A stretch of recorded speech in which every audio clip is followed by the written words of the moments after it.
this cutting room floor. I saw a TikTok that I'd like to share with you and get your thoughts on. Okay. It's this young woman and, she's got interesting eyeshadow and a funky hairdo and she talks like a American TikToker.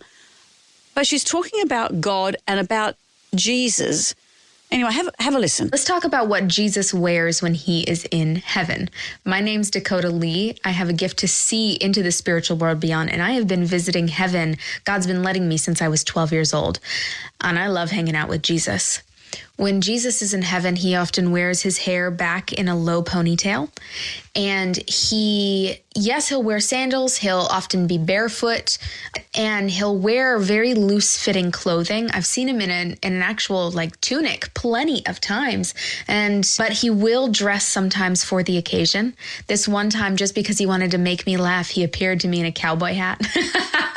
And I love horses, but it was so I love cowboy hats, but it was so weird to see him in that.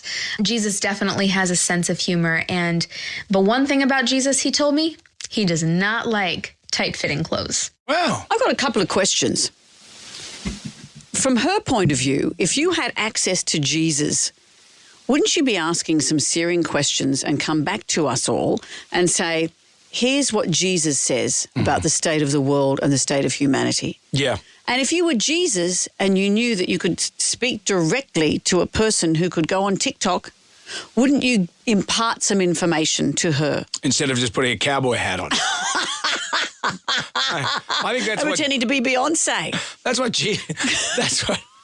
Jesus would do. You know. Because I'd like to be mates with you. Imagine hanging out with Jesus. But he'd be great. He would, but her only insight into what it's like is what he wears. Is that he dresses exactly as we've seen him illustrated in Bible stories. How insightful. And pretty much that's the anglicised version of how Jesus would look. Yeah, that's right. Ponytail, sandals, robes. And sometimes barefoot. Yeah. But what a great sense of humour. He doesn't like tight-fitting clothes. You're not going to see him in lycra? No. He's not going to be in leisure wear. No.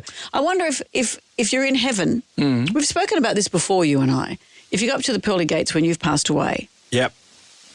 Are you in there in what you were buried in or what you died in? That's a good question. And how come Jesus is still wearing clothes that are, well, actually, they're not age appropriate, not time appropriate, not eon appropriate, because he's wearing a cowboy hat? Well, to this young lady, yes. Yes, there's a lot of questions because when Jesus was indeed crucified and put into the crypt, he could have done with a hat. He was outside for some time. And they had the shroud of Turin. They put the shroud over him, and that came out. And someone, I don't know, that's still going. The shroud of Turin, that's around. It's interesting. The outfit of the time, though, that they wore. He's still wearing it by the sound of things, apart from the hat. So that answers your question, though. But it's not like he's adopted Crocs. No. If Jesus would not wear Crocs, for the love of Pete and the other apostles. No, Jesus would not wear Crocs. Would you think he'd ask a question like, gee, or does he know everything? He knows what modern carpentry is like. Yep, he's a tradie. Well, that's the thing. Would he ask her to impart information or he already knows it? That's why he's taking so long to get back to us. He's a carpenter. Remember when Mary appeared down at Coogee, near where I live? She did an apparition. Yeah. Only at certain times of day. She wasn't there after 3 because the light on the fence was different, but also she had to do school pickup. That's right. Yeah. And to this day, there are monuments down there. A whole lot of Filipino nuns would come down and leave. So what happened with that? It was an optical illusion. There's the white picket fence thing. That's what cynics would say. It was an optical illusion. But the illusion at a certain time in the afternoon, as you said, 3 o'clock, would bear light onto the white structure. So what happened to that? Well, locals got angry. I wasn't one of them, but people thought, talk about false idols. People thought, why are you worshipping a fence post? It's an illusion. And they painted the fence black and then kicked it over. That's so... Mary had to wait at another bus stop. Isn't it enough just to paint it black? Why kick it over? Well, it brings up a lot of emotion in people when people are worshipping the wrong things.